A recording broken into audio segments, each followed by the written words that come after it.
और अब देखते हैं आज की हमारी कवर स्टोरी।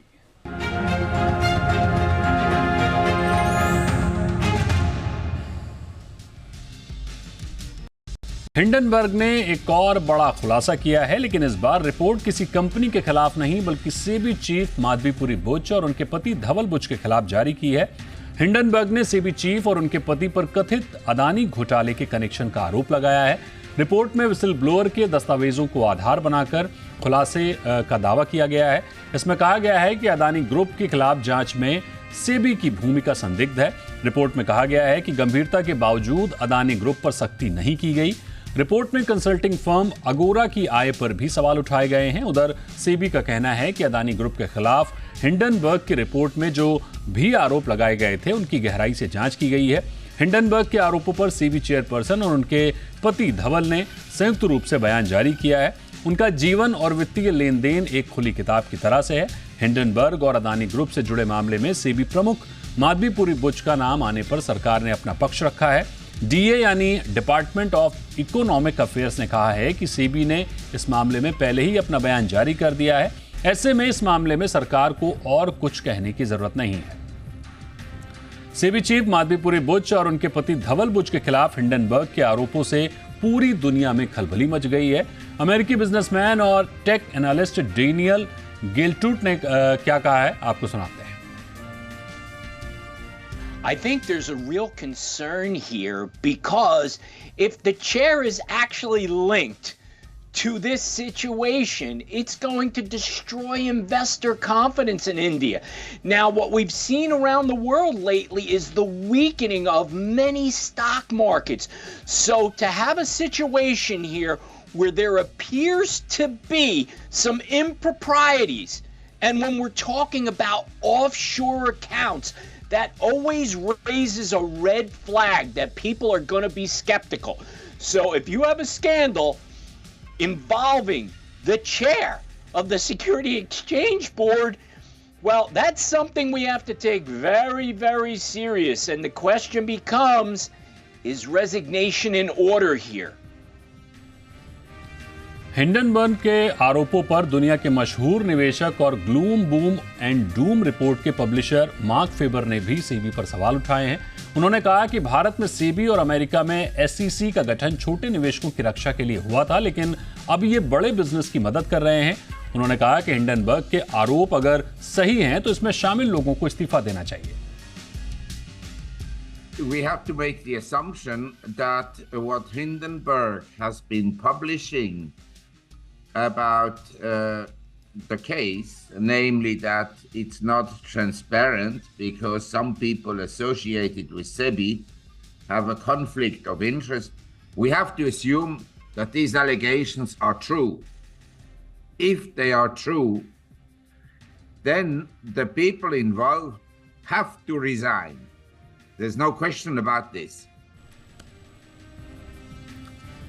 देश के बड़े लेखकों में शामिल चेतन भगत ने भी हिंडनबर्ग की रिपोर्ट पर चिंता जताई है। उन्होंने अपने एक्स पोस्ट पर लिखा है कि विदेशी निवेशकों के बीच ये संदेश जाना जरूरी है कि भारतीय बाजार पूरी तरह से निष्पक्ष काम करता है। डोमेस्टिक फैनबॉय इससे ओके हो सकते हैं, लेकिन विदेशी निवेश भारत की ग्रोथ स्टोरी के लिए सबसे महत्वपूर्ण है। बजाय ट्विटर चमन एंड चिंटू की जगह अगर कुछ भी गलत हुआ है तो उसे सही करने की जरूरत है। डीईए यानी डिपार्टमेंट ऑफ इकोनॉमिक अफेयर्स ने कहा है कि सेबी ने इस मामले में पहले ही अपना बयान जारी कर दिया है। ऐसे में इस मामले में सरकार को और कुछ कहने की जरूरत नहीं है। SEBI has given a statement. Chairperson has also made a statement. I have nothing further to add on that. और इधर केंद्रीय मंत्री किरण रिजिजू का कहना है कि कांग्रेस और उनके कुछ साथी देश को बर्बाद करना चाहते हैं। उन्होंने और क्या कुछ कहा, आपको सुनाते हैं। भारत के उभरते हुए अर्थशक्ति, इंडिया का जो इकोनॉमिक पावर को नुकसान पहुंचाने के लिए जो लोग खेल खेल रहे हैं, उसमें भारत के प्रमुख विपक्षी दल और साथ में कांग्रेस के साथ में कुछ लोग हैं। मुझे ऐसा लगता है कि कांग्रेस और उसके कुछ साथी देश को ही बर्बाद करना चाहते हैं और ये कभी सफल नहीं कर पाएंगे, क्योंकि भारत के लोग समझ चुके हैं कि देश के विरोधी कौन लोग हैं। तो हिंडनबर्ग के खुलासे यानी मामला गंभीर है और इस पर अहम चर्चा होनी चाहिए, चिंता का विषय है। और हमारी इस चर्चा में जुड़ चुके हैं सुप्रीम कोर्ट के एडवोकेट विशाल तिवारी और हमारे साथ मौजूद हैं वरिष्ठ सहयोगी ब्रजेश कुमार। विशाल सर, सबसे पहले तो मेरा सवाल आपसे ही होगा। विशाल सर और ब्रजेश सर, स्वागत है आपका। पहले विशाल सर, आपसे मेरा सवाल ये होगा, कल भी हम आपके साथ हमने बात की और कल से अब तक में काफ़ी कुछ अपडेट आ चुका है। सरकार ने भी अपना अपडेट जारी कर दिया है, माधवीपुरी बुच ने और उनके पति ने भी संयुक्त साझा बयान जारी कर दिया है और तमाम पॉलिटिकल हमने रिएक्शंस भी देखे हैं। कल से लेकर आज तक में अब आप इस पूरे मामले को कैसे देख रहे हैं? देखिए, जो बयान जारी किया गया है सेबी के चीफ द्वारा, गवर्नमेंट द्वारा, कल से और आज तक कोई इतना महत्वपूर्ण वो सामने कोई एविडेंस कह लीजिए या फैक्ट नहीं ला पाए हैं जिससे कि ये माना जाए कि हिंडनबर्ग के आरोप जो है वो व्यर्थ हैं या निराधार हैं। क्योंकि जो सेबी द्वारा इन्वेस्टिगेशंस की जा रही हैं, की जा चुकी हैं, उनके बारे में कुछ भी डिस्क्लोजर नहीं दिया गया। अगर सेबी ने इन्वेस्टिगेशंस अपनी पूरी कर ली है, जो 2023 में हिंडनबर्ग रिपोर्ट पे मेरी याचिका पर एक्सपर्ट कमेटी गठित हुई थी, उसके बाद सुप्रीम कोर्ट ने डायरेक्शन दिए थे कि within 3 months you have to complete the investigation and we direct for that. लेकिन कल से आज तक कोई भी ऐसा हवाला नहीं दिया गया कि पहले जो हिंडनबर्ग की रिपोर्ट आई थी वो गलत थी या उसको लेकर कोई बात अगर सत्य थी तो हमने उसकी जांच की है और जांच में ये पाया गया है। तो अब मान लीजिए कल भी जैसे हमने चर्चा की थी, मैंने बताया था कि हिंडनबर्ग की रिपोर्ट है, हो सकता है गलत है या सही है, क्या बात है वो तो सिद्ध होने पर ही पता चलेगा। लेकिन सेबी का जो कंडक्ट है, जो उसको इन्वेस्टिगेशंस पूरी करके कि जो मार्केट क्रैश हुआ था हिंडनबर्ग रिपोर्ट के बाद, वो क्या वाकई में एक पूरा प्रोग्राम्ड था सारा सिनेरियो या अचानक ऐसे हुआ, तो उसमें क्या कमी रही रेगुलेटरी अथॉरिटी की। तो जो इन्वेस्टिगेशंस की जा रही थी अडानी ग्रुप की और कंपनीज की ओवरसीज में, उसका कंक्लूजन अभी तक कुछ भी नहीं बताया गया है। जो इन्वेस्टर्स हैं वह उनका राइट टू नो बनता है कि हमारा जो नुकसान हुआ उसको लेकर जो इन्वेस्टिगेशंस चली हैं, जो आरोप लगे हैं, तो उनका क्या कंक्लूजन रहा। तो अगर इस तरह से देखा जाए और सेबी सिर्फ कहे कि नहीं सब कुछ ठीक है और कंडक्ट से अगर इन्वेस्टिगेशंस की रिपोर्ट नहीं जाहिर की जाती है तो कंडक्ट से यही लगेगा कि कहीं ना कहीं कुछ छुपाने की कोशिश की जा रही है। ठीक बात है। और इस बीच हमारे वरिष्ठ सहयोगी ब्रजेश जी भी जुड़े हुए हैं। ब्रजेश सर, कल से अब तक काफ़ी कुछ अपडेट हो चुका है इस पूरे मामले में, जैसा कि विशाल जी ने भी बताया कि संतुष्टि नहीं है। रिएक्शन आपका क्या है इस पे? बिल्कुल, देखिए, सफाई देने का जो सिलसिला है वो हर तरफ से भी है। पहले सेबी चेयरपर्सन और उनके पति की तरफ से आया था, फिर सेबी बतौर इंस्टीट्यूशन आया था, वहाँ भी उन्होंने कहा, उसके बाद आज सरकार ने भी कह दिया है। तो विशाल जी, मैं ये समझना चाहूँगा आपसे कि आपको ये लग रहा है अगर संतुष्टि नहीं है जो भी कुछ जांच की गई है, जो जिस गति से पूरा मामला चल रहा है, तो क्या वापस आप सुप्रीम कोर्ट जाने के बारे में सोचेंगे? क्योंकि आप ये कह रहे हैं कि एक तरह से निवेशकों को अंधेरे में रखा जा रहा है कि क्या हुआ। विशाल जी, आपसे सवाल है। हाँ, बिल्कुल बिल्कुल। जो मेरी याचिका का उद्देश्य था वह यही था कि जो अब घटना हुई है भविष्य में ऐसी घटना ना हो, उसके लिए इन्वेस्टर्स के प्रोटेक्शन के लिए क्या उपाय हो सकते हैं। उसी पर एक्सपर्ट कमेटी कॉन्स्टिट्यूट हुई, उसने अपने सुझाव दिए। सुझावों में सबसे महत्वपूर्ण बात कल भी जो मैंने बताई, आज भी कह रहा हूं कि टाइम बाउंड इन्वेस्टिगेशंस होनी चाहिए। ये एक one of the major point, major measures which was suggested by the expert committee was that there shall be a timeline. और इसका सुप्रीम कोर्ट में विरोध भी किया गया था कि टाइमलाइन इन्वेस्टिगेशन संभव नहीं हो सकती और कारण ऐसे दिए गए जिनसे सेटिस्फाई नहीं हुआ जा सकता।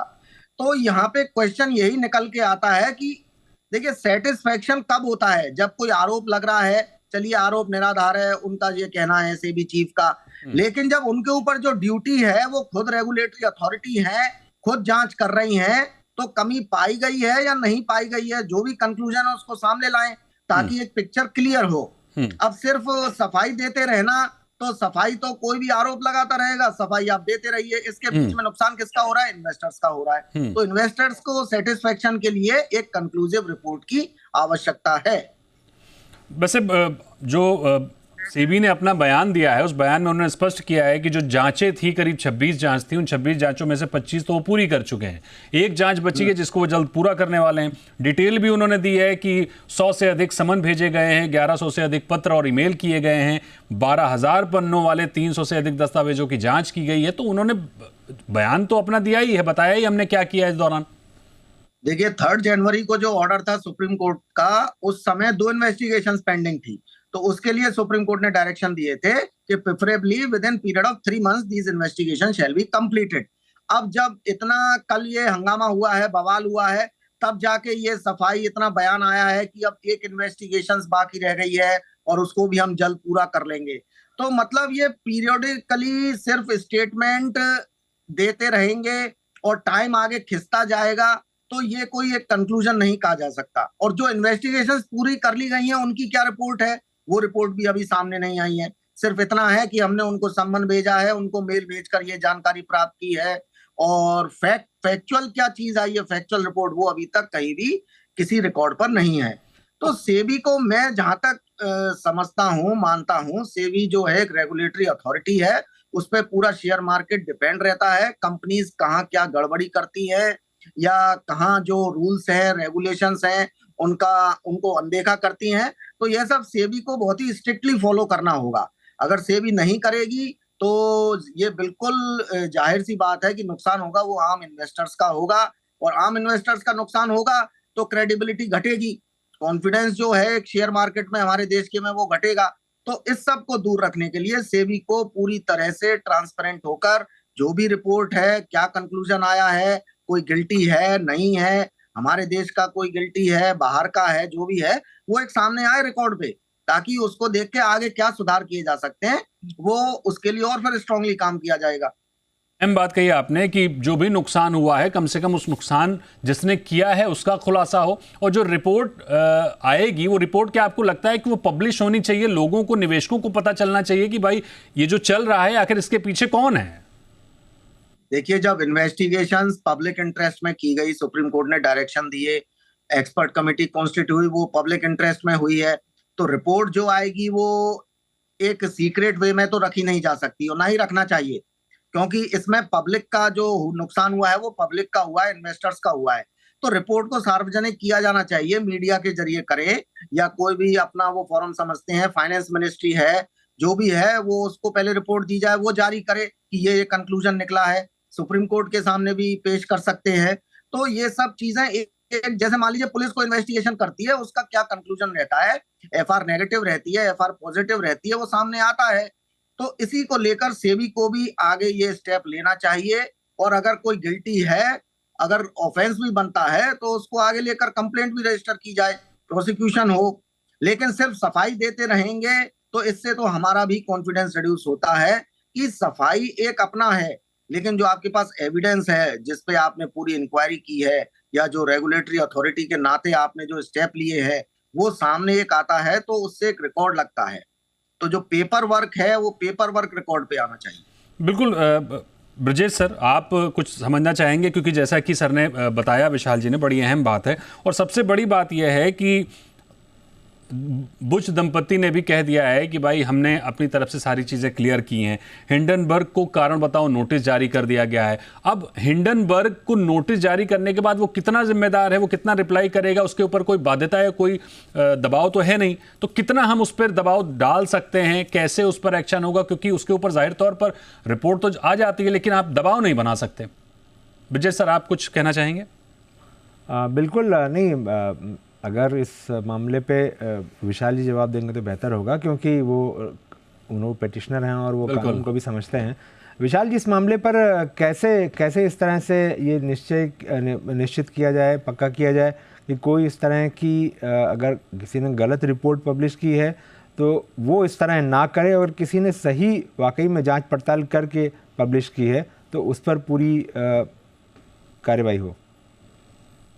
रिपोर्ट गलत पब्लिश की है, अगर किसी ने, मान लीजिए हिंडनबर्ग है और हमारी तरफ से ये कहना है कि वो गलत है और उसके द्वारा कोई भी गड़बड़ की गई है, तो उसको एक आपके पास जो एविडेंस है, जो आपने अपनी इन्वेस्टिगेशन किया, इंक्वायरी की है, उसको लेकर आप सामने रखिए अपने पेपर वर्क को कि हाँ ये सारी चीजें स्पष्ट है और जो रिपोर्ट है वो निराधार है। अब मान लीजिए रिपोर्ट में आरोप लगाए हैं कि जो सेबी चीफ है उनके हस्बैंड का कोई शेयर है अडानी ग्रुप में, इन्वेस्टमेंट है, तो उसको लेकर सिर्फ सफाई से मैं समझता हूं जहां तक कुछ भी प्रूव नहीं होता। अगर हिंडनबर्ग से उन्होंने शो कॉज नोटिस जारी किया है तो कोई डॉक्यूमेंट्री प्रूफ है क्या हिंडनबर्ग के पास ऐसा? वो उन्होंने जाहिर सी बात है पूछा होगा अगर शो कॉज नोटिस में भेजा है कुछ। और अगर डिफेमेटरी एलिगेशन है तो एक्शन ले सकते हैं आप, लेकिन जो अपना दायित्व है, अपनी ड्यूटी है, मैं फिर कहूंगा उसको पहले परफॉर्म करना होगा, तब जाके सब जो ट्रांसपेरेंसी है वो निकल के आती है कि हाँ हमारी जो अथॉरिटीज हैं वो ट्रांसपेरेंट है। बाकी का कोई आरोप लगा रहा है तो उसकी आरोप में सत्यता नहीं है। बिल्कुल एक नैरेटिव चल रहा है सर कि ये देश की इकोनॉमी को बर्बाद करने की साजिश है, देश को बदनाम करने की साजिश है, इसको कैसे देखते हैं? देखिए आजकल जो एटमोस्फियर है वो ऐसा है कि अगर एक तरफ आरोप लगता है तो गवर्नमेंट कहती है कि अरे ये तो हमारे देश को बदनाम कर रहे हैं, ये विरोधी हैं। तो ये चीजें एक आउट ऑफ वे जाती हैं, आउट ऑफ कॉन्टेक्स्ट चली जाती हैं। जो मेन कॉन्टेक्स्ट की बात है उसको लेकर पॉलिटिकल पार्टीज कभी मुद्दे पे नहीं आती। ठीक है, ये एक सीधा मोटा मोटा आरोप लगा देते हैं कि नहीं ये विरोध जो हो रहा है ये हमारे देश को बर्बाद करने के लिए। अरे भाई अगर कुछ गड़बड़ है तो बर्बाद करने के लिए बल्कि देश के लिए जो आम नागरिक है उसका इन्वेस्टमेंट सुरक्षित रहे, उसका पैसा सुरक्षित रहे, उसके लिए है। और मान लीजिए हम इतने मजबूत हैं और सामने वाला एक आरोप लगा देता है बड़ी आसानी से और हम सिर्फ सफाई देते रह जाते हैं, तो इसका मतलब या तो कहीं ना कहीं कुछ गिल्ट है या जो चीजें हैं कुछ ऐसी चीजें हैं जिसको बताना नहीं चाहते पब्लिक में। लेकिन ये सारी चीजें हाइड करने से काम नहीं चलता। अगर पूरी कोई इंक्वायरी हुई है तो उसको पटल पे रखा जाए और तभी उसके बाद कुछ ना कुछ सामने निकल के आ सकता है। अदरवाइज मौखिक रूप से कुछ भी कह देना उस पर कोई भी बिलीव नहीं करेगा। बिल्कुल। क्या आपको नहीं लगता सर इससे सेबी पर एक उसकी साख पर एक बड़ा धब्बा लगता है? करोड़ों निवेशक इससे जुड़े हुए हैं और इस तरह से सेबी को अगर हम निष्पक्ष जांच हो लोगों के सामने आए तो इससे सेबी का सिस्टम और मजबूत होगा। बिल्कुल। देखिए जब पहली बार कमेटी कॉन्स्टिट्यूट की गई तो सेबी पे क्वेश्चन मार्क उठे थे, तो सेबी ने अपना पक्ष रखा कि हम भी इंक्वायरी कर रहे हैं। तो सुप्रीम कोर्ट ने कहा कि ठीक है आप कर रहे हैं, आप इंक्वायरी कीजिए, और सुप्रीम कोर्ट ने भी कुछ पॉइंट्स फ्रेम कर दिए। अब उस समय हुआ, उसके बाद इंक्वायरी हुई, अब दोबारा से इसी तरह की पिक्चर फिर सामने आए तो एक क्वेश्चन मार्क तो लगता ही है कि रेगुलेटरी जो हमारा मैकेनिज्म है, अथॉरिटी है, वो इतना सक्षम है कि नहीं है, ये डाउट क्रिएट होता है। और जो रिफॉर्म्स भी सजेस्ट किए गए उनको लागू मेरे हिसाब से अभी तक कोई स्टेप नहीं लिया गया है गवर्नमेंट द्वारा कि उनको पूरी तरह से लागू किया जाए। और एक्सपर्ट कमेटी ने वो सोचकर ही कुछ रिफॉर्म सजेस्ट किए थे। तो जब तक वो लागू नहीं होंगे, जब तक एक पूरा ट्रांसपेरेंट सिस्टम सामने निकल के नहीं आएगा, तब तक तो फिर यही समझा जाएगा कि जो शेयर मार्केट रहता है उसमें इन्वेस्टर्स के सामने कुछ भी मतलब उसको कुछ गारंटी नहीं रहती कि हमारा सिस्टम मजबूत है तो हमारा जो सुरक्षा का मैकेनिज्म है वो पूरी तरह से स्ट्रॉन्ग है। आप सर जो जांच की जा रही है उससे संतुष्ट नहीं हैं, आप जो उपाय थे उससे आप खुश नहीं हैं, तो क्या इन सब सारी चीजों को देखते हुए वापस आप सुप्रीम कोर्ट जाने की तैयारी कर रहे हैं? तो मैं कह रहा हूं जांच से संतुष्ट तो जब जांच की रिपोर्ट सामने आए। नहीं, आप सुप्रीम कोर्ट जाएंगे क्या इस मामले को लेकर वापस? देखिए जब जांच की टाइमलाइन पूरी हो चुकी है और अभी तक कुछ भी अपडेट नहीं है तो बिल्कुल सुप्रीम कोर्ट का हम दरवाजा खटखटा सकते हैं। और जो टाइम फ्रेम में 3 महीने के अंदर करने को कहा गया था इन्वेस्टिगेशंस, वो पूरी नहीं हुई है। रिफॉर्म्स के लिए जो सजेशंस थे उनको भी लागू नहीं किया गया, या किया गया है तो किस रूप में किया गया है, इस सब की जो जानकारी है उसको लेने के लिए सुप्रीम कोर्ट में हम अपना पक्ष रखेंगे। इस पूरे मामले में सर एक जो राजनीति होती हुई दिख रही है, क्योंकि विपक्ष पूरी तरह से घेरने की कोशिश कर रहा है सरकार को, और सरकार में जैसे डीईए सेक्रेटरी ने भी कह दिया कि सेबी ने अपने बयान दे दिया, हमें कुछ कहने की जरूरत नहीं है। रविशंकर प्रसाद ने कहा कि देश को नुकसान पहुंचाने की जरूरत है। इस पूरे सिनेरियो को कैसे देख रहे हैं कि इसमें बजाय ठोस जांच होने के, बजाय जो जिन्होंने नुकसान पहुंचाया उनको निकालने के, इसमें आरोप प्रत्यारोप हो रहे हैं, वो भी सरकार की तरफ से और विपक्ष की तरफ से। देखिए पॉलिटिकल पार्टीज का तो कोई भी मान लीजिए ये मुद्दा है या और भी कोई मुद्दा हो, हमेशा यही रहता है। अपोजिशन कहता है कि ये जो है जांच नहीं करा रहे, गड़बड़ी कर रहे हैं। गवर्नमेंट कहती है कि ये हमको बदनाम करने की कोशिश है अपोजिशन के द्वारा। लेकिन इसके बीच में जो फैक्चुअल पॉइंट होते हैं वो मिस कर दिए जाते हैं या उनको दबा दिया जाता है। फैक्चुअल पॉइंट में कौन इफेक्ट होता है? आम पब्लिक इफेक्ट होती है। तो गवर्नमेंट जब सिर्फ ये कह रही है बदनाम कर रहे हैं तो आप अपना पक्ष रख दीजिए ना। जो भी रिपोर्ट है उसको सामने ला दीजिए, ताकि जो दूध का दूध है, पानी का पानी साफ हो जाए एकदम। लेकिन सिर्फ आरोप प्रत्यारोप करते रहें तो पॉलिटिकल पार्टीज का ये अपना एक कोई फॉर्मूला होगा, बाकी का इन्वेस्टर्स को इससे कोई फायदा नहीं होता अगर आरोप प्रत्यारोप चलते रहते हैं। बिल्कुल, ये विशाल तिवारी जी जिनसे हम बात कर रहे थे, ये विशाल तिवारी जी ही याचिकाकर्ता थे। पहले भी इन्होंने इस मामले को काफ़ी प्रमुखता से उठाया था और आज हम इस मामले को समझने की कोशिश कर रहे थे। अगली बार फिर शायद विशाल जी तैयारी कर रहे हैं सुप्रीम कोर्ट में, शायद क्यों, निश्चित तौर पर तैयारी कर रहे हैं सुप्रीम कोर्ट में जाने के लिए। तो बहुत शुक्रिया करेंगे विशाल सर और ब्रजेश सर हमारे साथ जुड़ने के लिए।